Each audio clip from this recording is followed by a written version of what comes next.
네, 오늘 관계란 제목, 동일한 제목이죠. 지난주와 동일합니다. 그때 광고 드린 대로 앞으로 오늘부터 시작해서 6번에 걸쳐서 그 세 가지 관계, 아내와 남편, 그리고 부모와 자녀, 그리고 직장에서 상관과 부하, 그러니까 주종 관계라고 할 수 있죠. 그 세 가지 관계를 통해서 그리스도와 우리와의 관계를 짚어보는 그런 시간을 갖겠습니다. 자, 결혼은 다음 화면을 보시면 우리 결혼이란 단어 참 중요한 단어죠. 하나님이 주신 사람에게 주신 여러 선물들이 있는데 그 가운데 아마 가장 귀하고 값진 것이 결혼이지 않을까 생각합니다. 결혼 속에는 세상 어디서도 찾을 수 없는 그런 기쁨이 있고 또 그런 사랑이 있죠. 다른 것과 참 비교하기가 어렵지 않습니까? 근데 결혼 속에는 또 동시에 고통도 들어 있습니다.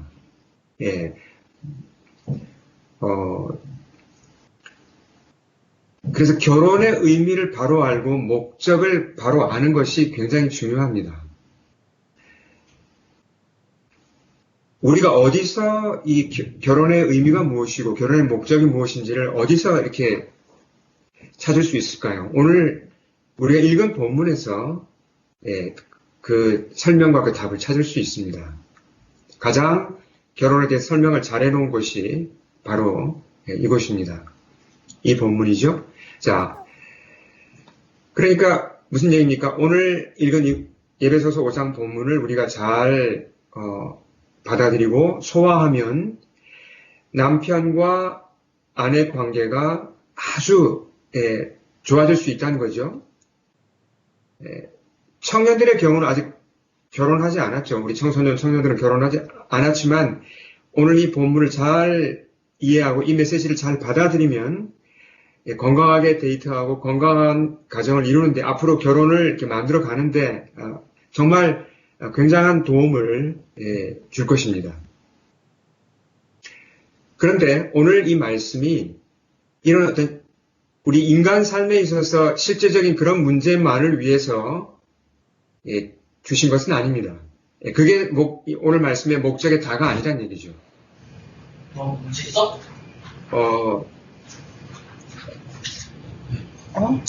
자, 그래서 바울이 이 말씀 오늘 말씀 끝 부분에서 이런 한 특별한 단어를 사용합니다. 자, 31절, 32절 한번 보겠습니다. 자, 같이 한번 읽어보겠습니다. 시작. 그러므로 사람이 부모를 떠나 그의 아내와 합하여 그 둘이 한 육체가 될지니 이 비밀이 또다. 나는 그리스도와 교회에 대하여 말하노라. 자, 비밀이라는 단어를 잘 보셔야 합니다. 바울에 따르면 한 남자와 여자가 결혼하면 그 속에 심오한 비밀인데도 보면 그 profound mystery라고 그랬습니다. 심오한 비밀이 그 속에 담긴다 그랬습니다. 다시 말해서 성경적으로 결혼이 뭔가, 결혼의 중요한 목적이 뭔가 하면 이 비밀을 조금씩 알아가는 것입니다. 이것이 결혼의 아주 중요한 목적이라는 거죠. 물론 다른 목적도 있지만 이 목적이 가장 중요한 목적이라는 것입니다. 그러니까 비유를 하자면 남편과 아내가 함께 어떤 그 지도를 가지고 보물 지도를 가지고 보물을 찾아 나가는 것이 이 비밀을 알아가는 것이 결혼의 목적이라고 할 수 있습니다. 자, 그러면 결혼한 사람에게만 기혼자에게만 이런 그 기회가 주어지는 것입니까? 이 비밀을 알 수 있는 기회가 주어지는 것입니까? 결혼하지 않은 우리 청년들에게는 그런 기회가 없는 것입니까? 그렇지 않습니다. 물론 결혼한 분들이 훨씬 유리하죠. 이해하는데. 그러나 꼭 결혼하지 않아도 이 비밀을 알 수 있습니다. 누구에게나 열려 있다는 거죠. 이제 싱글로 사시는 분들에게도 이 비밀을 알 수 있는 문은 열려 있습니다. 예를 들어서 바울을 한번 생각해 보죠. 바울은 독신이었습니다. 그렇지만 바울은 그 누구보다도 이 비밀을 잘 알았고 또 다른 분들에게도 알려주었죠.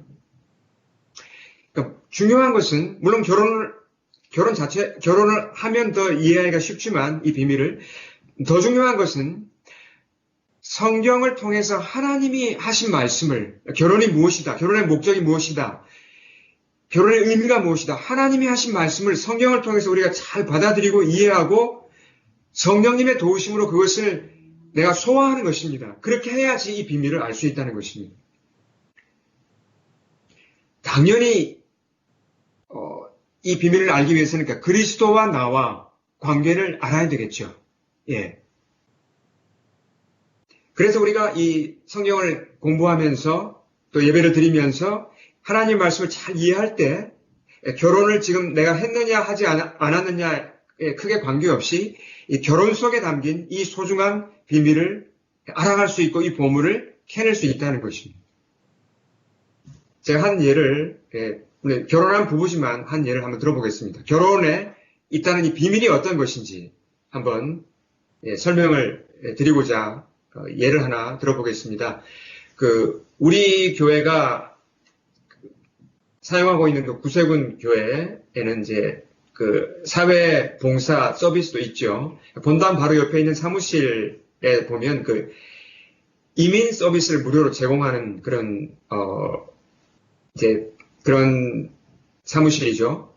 그 사역의 책임자가 이 루이즈라는 이 케벡 여성분이십니다. 그 이름을 한번 띄워주시죠. 보면 루이즈는 자기 사무실을 찾아오는 사람, 그러니까 이민 상담을 하고 이제 그런 또 뭐 난민으로서 뭐 상담을 하고 이런 분들을 정말 성심성의껏 도와줍니다. 그래서 루이즈의 도움을 받던 분들이 결국은 루이즈가 믿는 하나님을 함께 이제 믿게 되는 경우도 종종 일어난다고 합니다.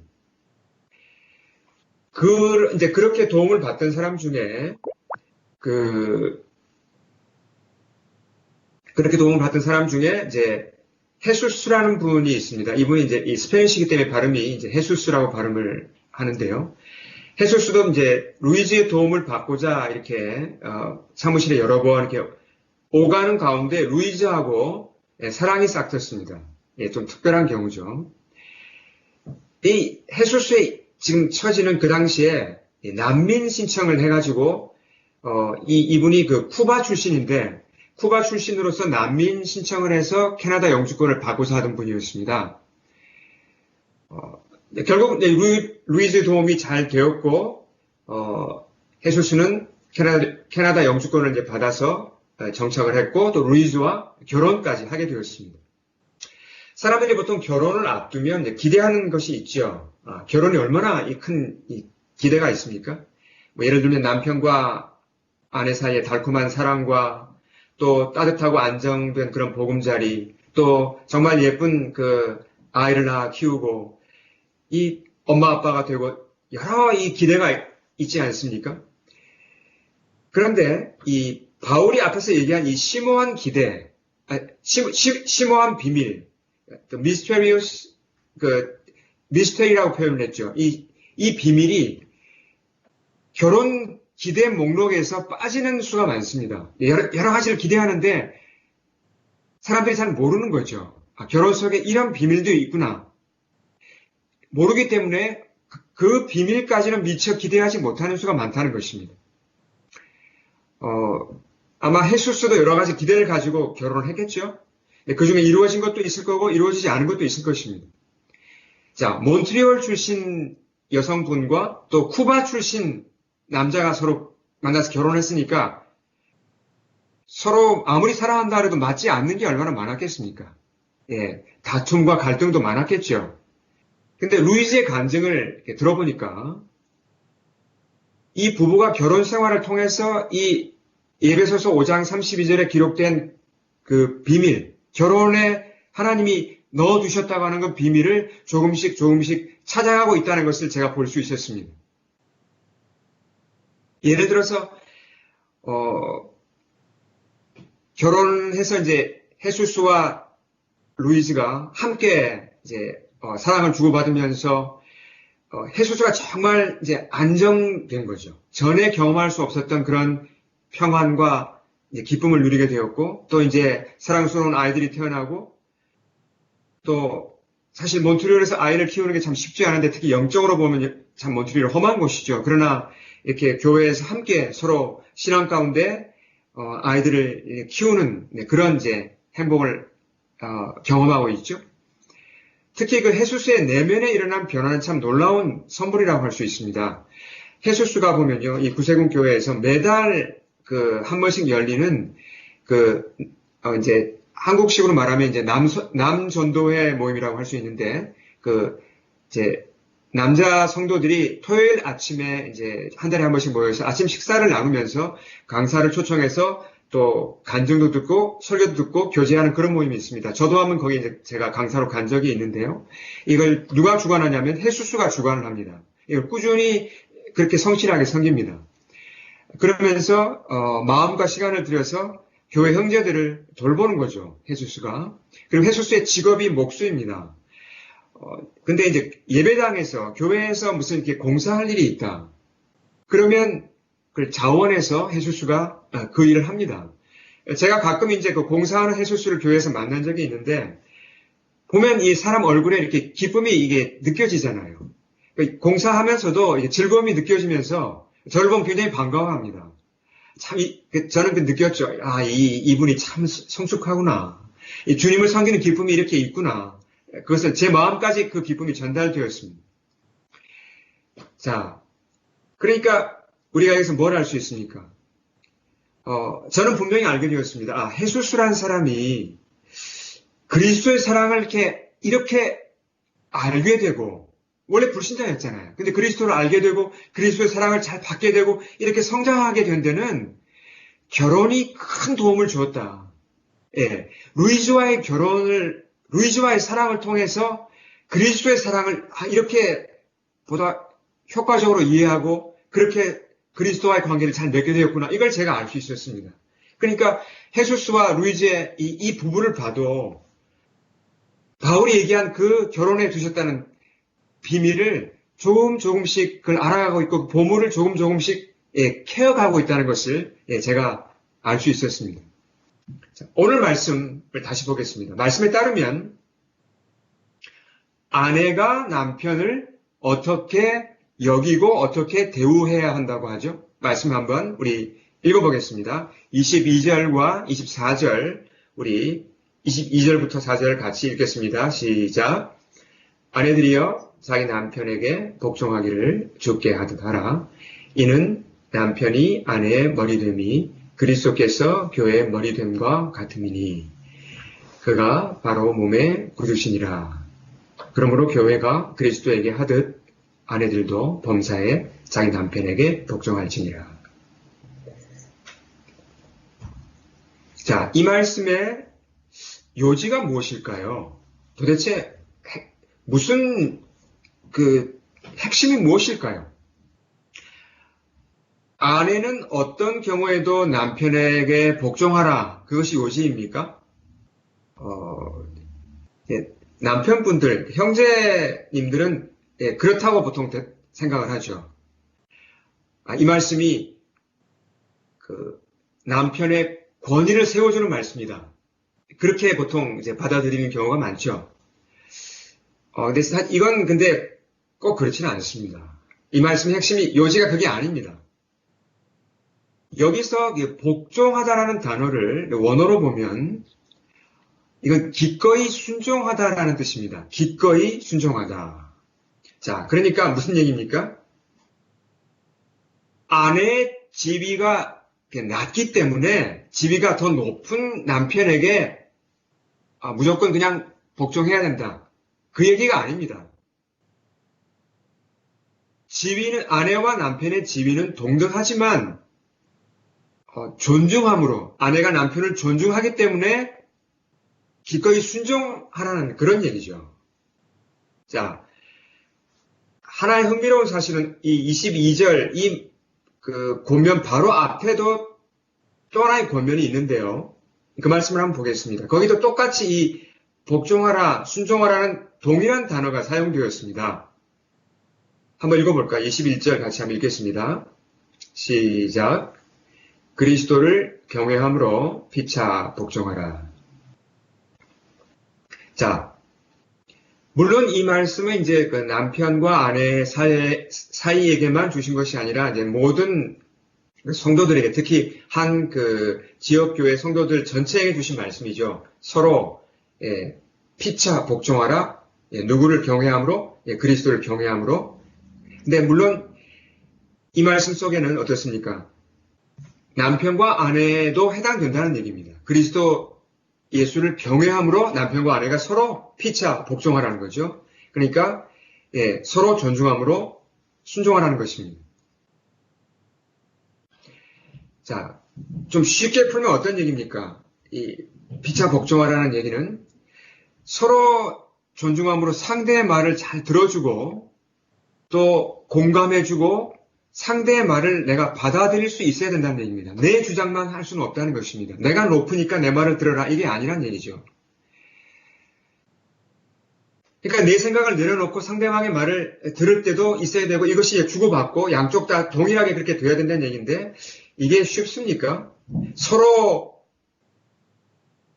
존중함으로 순종하는 게 쉽습니까? 연애할 때는 쉬울 수 있겠죠. 하지만 결혼해서 살아보면요. 몇 달이 지나지 않아서 이 21절 말씀이 이거 팍 부담으로 다가옵니다. 이거 쉽지 않구나. 이렇게 느끼죠. 아무리 사랑하는 사이라고 해도 이 남편과 아내가 공통점 못지않게 어떻습니까? 차이점이 많죠. 생각이 다른 부분이 많습니다. 그래서 이렇게 서로 내 생각을 내려놓기가 참 쉽지 않습니다. 저와 제 아내를 봐도 마찬가지인데요. 공통점이 참 많습니다. 제 아내와 저 사이에는 나이가 같고 같은 대학을 다녔고 같은 교회 다녔고 또 같은 불업권 선교의 부름을 받았습니다. 아내와 결혼하면서 저는 그렇게 생각했어요. 우리는 너무 이렇게 서로 잘 아니까 또 닮은 점도 많으니까 뭐 다툴 일이 있을까? 별로 없을 거야. 이제 그런 생각을 했습니다. 저희는 선교 사역 때문에 이제 프랑스에서 신혼살림을 시작했습니다.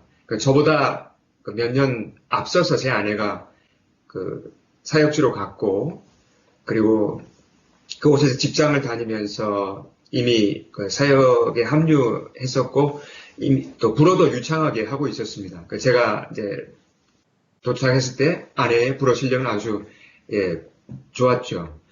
저는 이제 프랑스 파리에 도착해서 이제 아베세부터 이제 배우기 시작하는 그런 단계였죠. 그러니까 저는 어쩔 수 없이 어디 관공서를 가거나 물건을 사거나 할 때도 아내를 의지하지 않을 수가 없었습니다. 매사에 아내에 그냥 붙들고 다닐 수밖에 없었죠.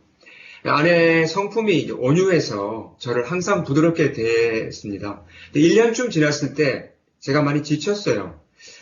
불어 실력은 늘지 않고 이거 앞으로 이런 상태에서 어떻게 내가 불어권 사역을 할 수 있을까 참 답답했습니다. 이런 문제로 이제 아내와 대화를 자주 했는데 어떤 경우에는 아내가 제 말을 이렇게 듣기는 듣는 것 같은데 이 답을 빨리빨리 잘 안 하는 것 같은 느낌이 들었어요. 좀 침묵이 길어진다. 그런 생각이 든 거죠. 이런 일이 반복되니까 제가 자존심이 상했습니다. 또 속으로 화도 나고 이런 생각을 했죠. 내가 이 불어도 못한다고 나를 무시하는 건가? 또 자기를 의지한다고 나를 함부로 생각하나? 참 참 그렇게 속으로 끙끙 앓았습니다. 다행히도 시간이 지나면서 오해가 풀렸어요. 주님이 도와주신 거죠. 저의 오해였습니다. 이제 저와 제 아내 사이에 다소 중요한 말을 이렇게 주고받을 때 보면 저는 성격이 좀 급합니다. 그때만 해도. 지금은 좀 나아졌지만. 그래서 서로 말이 오고 가다가, 대화를 하다가, 이제 말이 중요할 경우에는, 제가 뭔가를 이렇게 묻고 한 5초 정도를 제가 못 참아요. 그리고 5초 정도 침묵이 계속되면 벌써 제 마음이 힘들어지기 시작합니다. 그러면서 제가 먼저 말을 해요. 답을 듣기 전에. 내 말 못 들었어요? 당신 생각을 내가 좀 듣고 싶다니까요. 이제 이렇게 또 한마디가 나가는 거죠. 그러면 아내는 그제서야 뭐라고 이제 말을 하려고 이렇게 그 입을 엽니다. 그때는 이미 이제 분위기가 딱딱해지고, 이 대화가 이제 존중 가운데 대화가 되기가 어려운 상태가 된 거죠.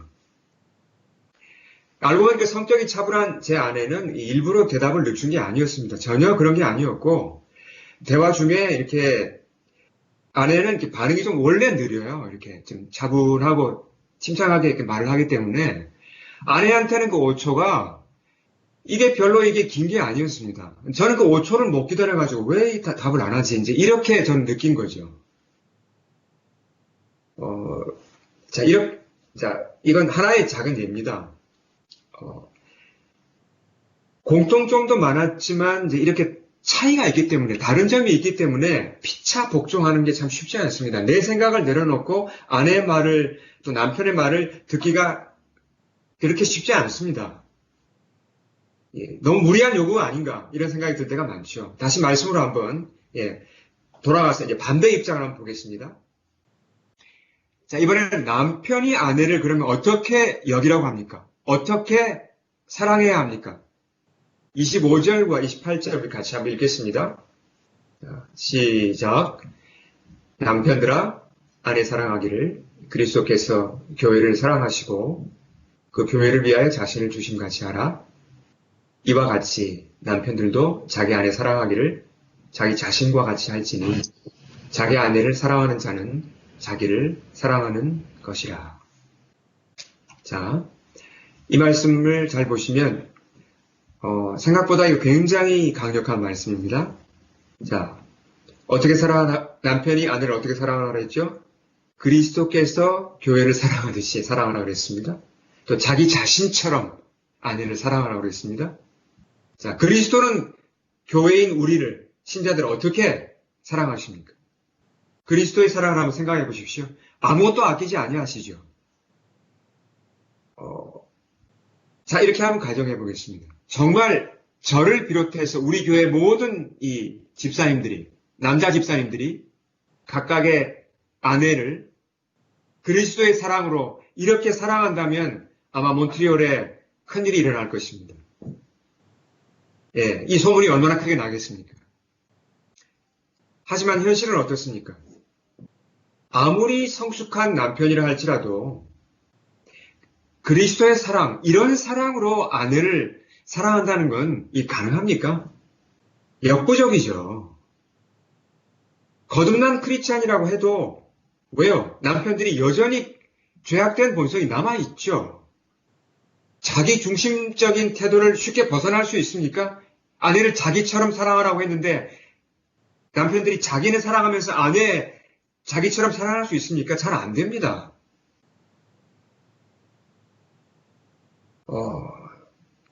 참 이게 여기서 딜레마가 있는 거죠. 남편과 아내 다 마찬가지입니다.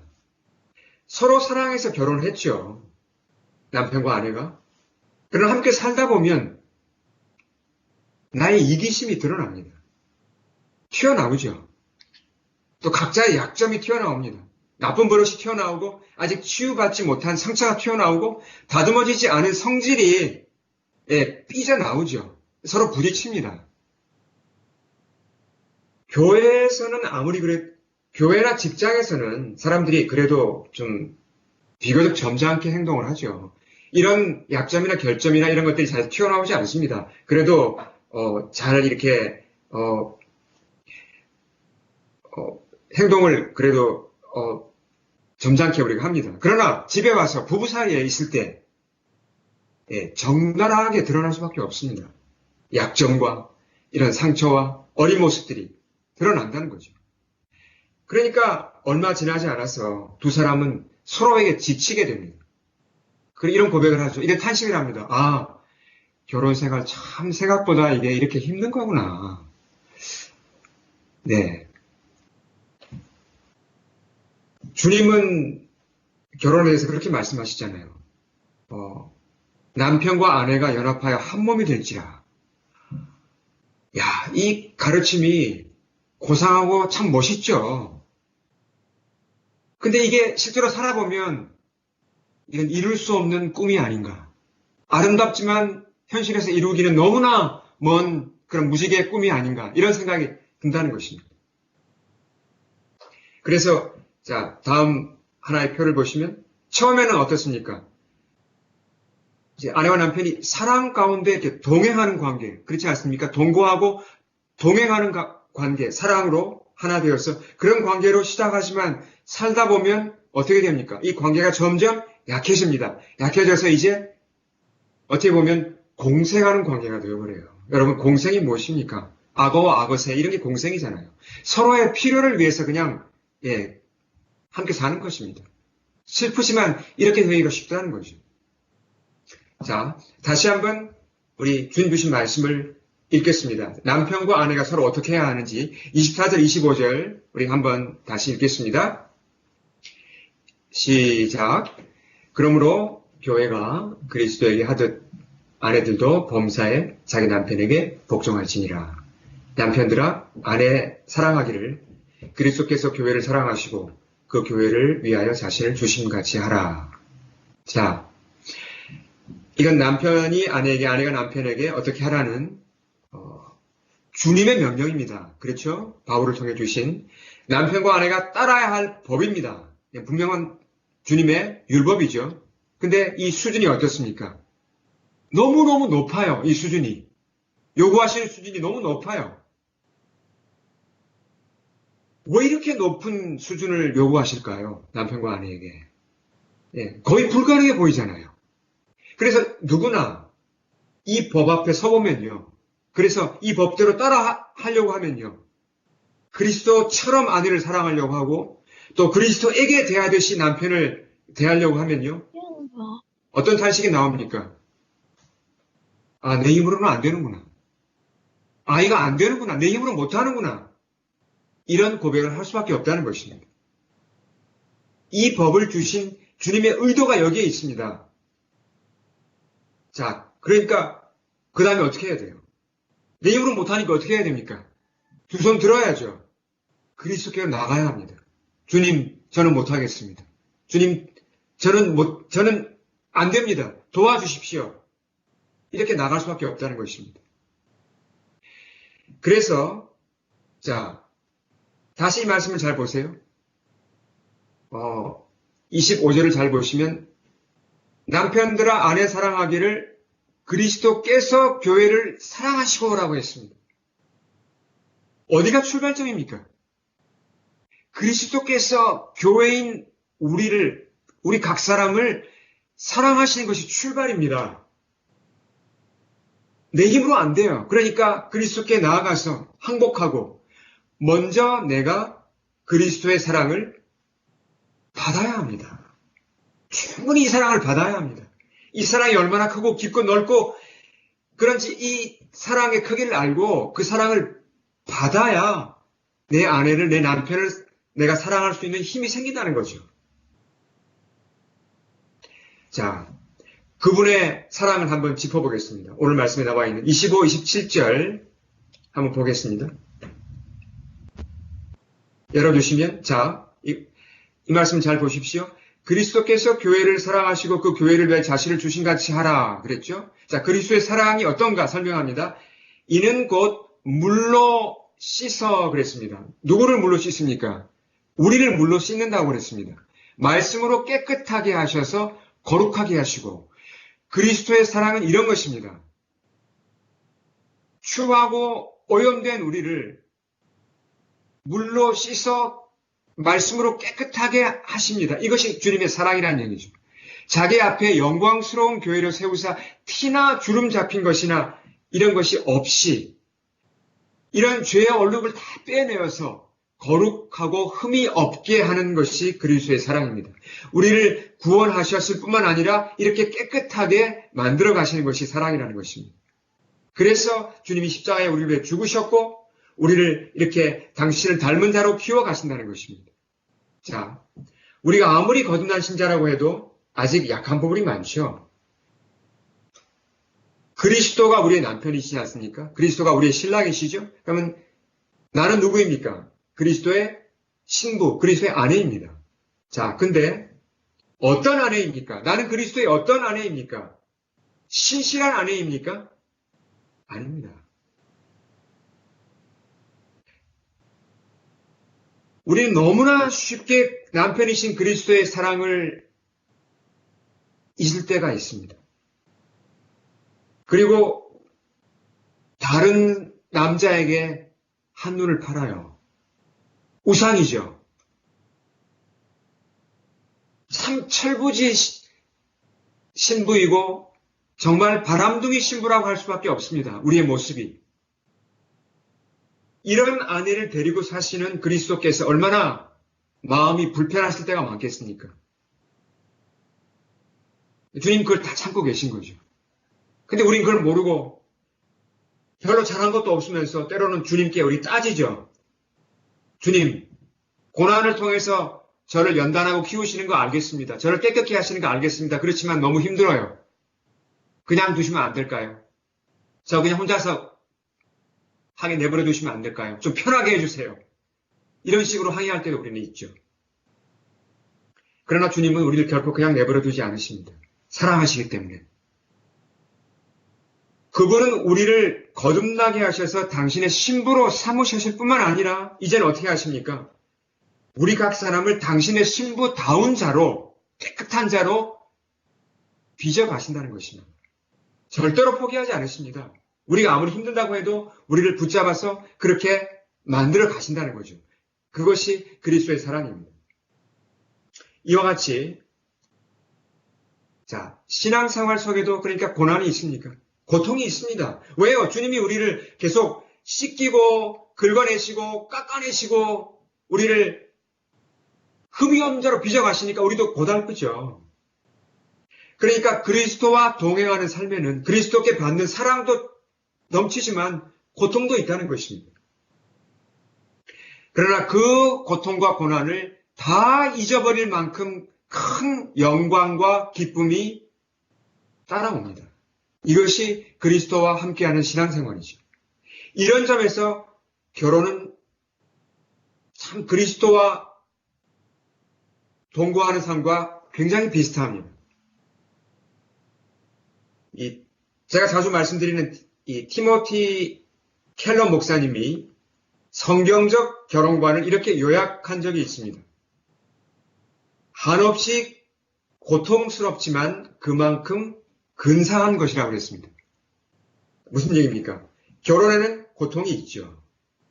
그러나 그 고통을 다 잊게 할 만큼 큰 행복과 보람이 열매가 따라온다는 것입니다. 물론 그렇게 하기 위해서는 결혼이 그렇게 되기 위해서는 남편과 아내가 모두 마음을 활짝 열고 그리스도의 사랑을 충분히 받아야 되는 거죠. 또한 아내와 남편의 친밀한 이 관계, 우리가 반대로 생각할 수 있습니다. 결혼을 통해서 아내와 남편의 친밀한 관계를 통해서 그리스도와 나와의 사랑이 이런 거구나. 거꾸로 배울 수 있다는 것입니다. 결혼을 통해서 그리스도와 나와의 관계에도 내가 좀 더 이해할 수 있다는 것입니다. 이렇게 서로 연결되어 있다는 것이죠. 그리스도와 나와의 관계는 나와 내 아내, 내 남편의 관계와 연결되어 있다는 것입니다. 이것이 바울이 처음에 우리한테 얘기한 결혼 속에 담아두신 놀라운 비밀입니다. 참 이 비밀을 우리가 조금씩 알아가고 이 보물을 캐어갈 때 우리가 기대하지 않았던 그런 놀라운 행복과 보람과 열매들이 그 속에 있는 것입니다. 우리 함께 이 비밀을 잘 캐어가면 좋겠습니다. 아직 결혼하지 않은 우리 청년들 같은 경우도 그리스도와의 결혼을 깊이 이해함으로 말미암아 장차 건강하게 그런 가정을 만들 수 있는 준비를 잘 하실 수 있으면 좋겠습니다. 우리 함께 이 시간 기도하겠습니다. 주님 앞에 머리 숙입니다.